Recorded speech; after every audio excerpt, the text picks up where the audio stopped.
community leaders who are also part of this ecosystem of managing girls' lives, and get them to start thinking through, like, okay, what is the real impact of child marriage on our community? Is it holding us back? Are there things that we need to be thinking of differently? And what we see is when they start doing this, dialogue and these processes, they start challenging some of these norms that are underpinning child marriage. And we see girls become more confident. We see communities more willing to listen to the girls. We see boys and parents second guessing whether child marriage is the right step for them. And so there is this transformation, and it's long term. I mean, it's not something that you're going to see effects from a month into it. It's something that takes time, but it has an impact beyond just the short term Right. efforts. Right. And from the virtual trip from yesterday, which was so informative and interesting, hearing from Priyanka, who is this girl who very kindly spoke to us about her experiences. She said that from the Tipping Point program that I don't, that it was the tipping point for her. It was what helped her rethink what was the convention and what her sisters were doing and all of that. So it just sounds like Exactly. an incredible program that really works and really awesome. Yeah. And I mean, Priyanka was such a great example of the power of girls' activism. I mean, she started off as, new to this program. She saw it through to the end. She now works for it. But over the course, I mean, she was describing how she gained a voice, she gained confidence in speaking, and she started organizing. She started getting together with the girls in her community and demanding change, which was something that was, you know, relatively unheard of before that. So, having that sense of you can be an agent of change is something that's so critical to this work. Yeah, and to that point, one of the other things I love about CARE, and thank you guys for all your donations. CARE is also really incredible because instead of sending people from other countries, they really build up and mobilize within each country that they work in, and they work in over 100 countries. They have young people like Priyanka and others come and work for the organization and speak, and then really support the community from the inside out. So it's a really remarkable sort of infrastructure that you guys built. Yeah. So as far as emergencies, like we're in an emergency situation right now, obviously a world emergency. I know from you guys from CARE that girls are extra vulnerable during times like these. So can you tell us how that's played out, and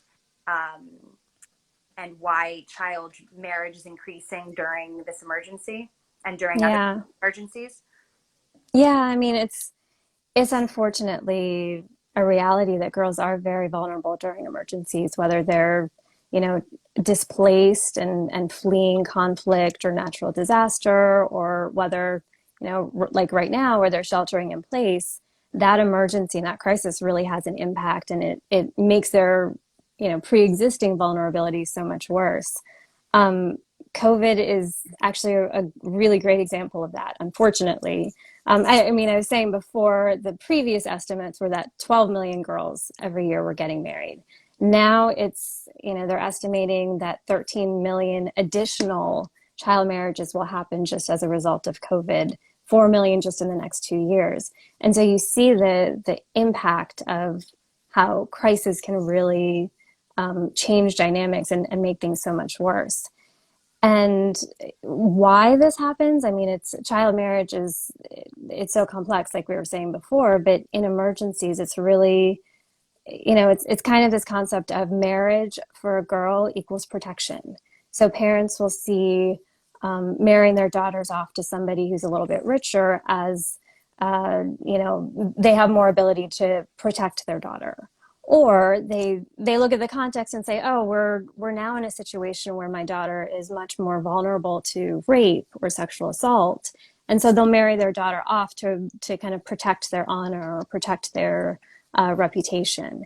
And so it's very much a struggle, and it's part of a broader context. Gender-based violence generally increases during emergencies. So you see more rape, you see more domestic violence, you see vulnerability to trafficking. So it's, you know, it's part of a big and ecosystem. the unfortunately marrying someone and then being stuck with them under quarantine or any other kind of situation like that, you can be in a violent situation and be stuck there and unable to have the freedom to get out of it. Right.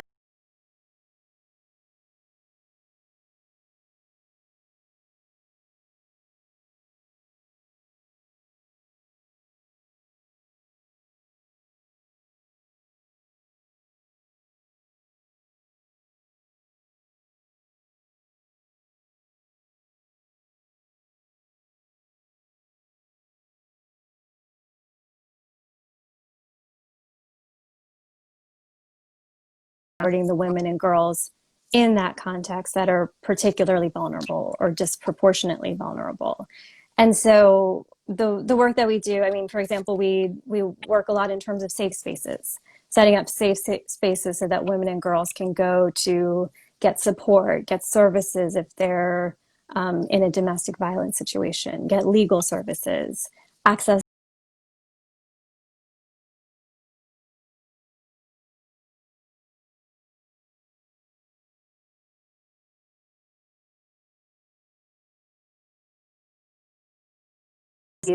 we really try to focus on the role of women as first responders. I mean, there's always this stereotype that women are just these, you know, passive victims of what's happening, but really what in so many places women are the first responders. They're the ones who are distributing humanitarian relief services. They're delivering babies, they're, you know, delivering medical services, they're organizing their community, they're sharing information.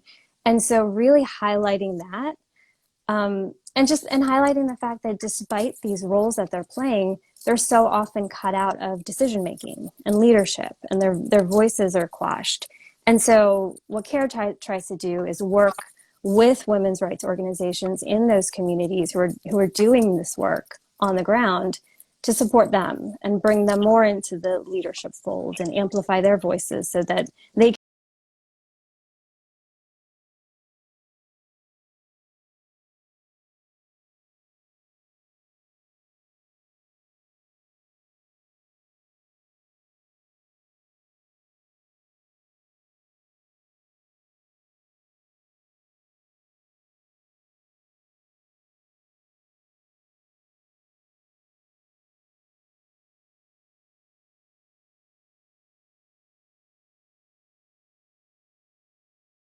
Working on something else that can help contribute to the solution.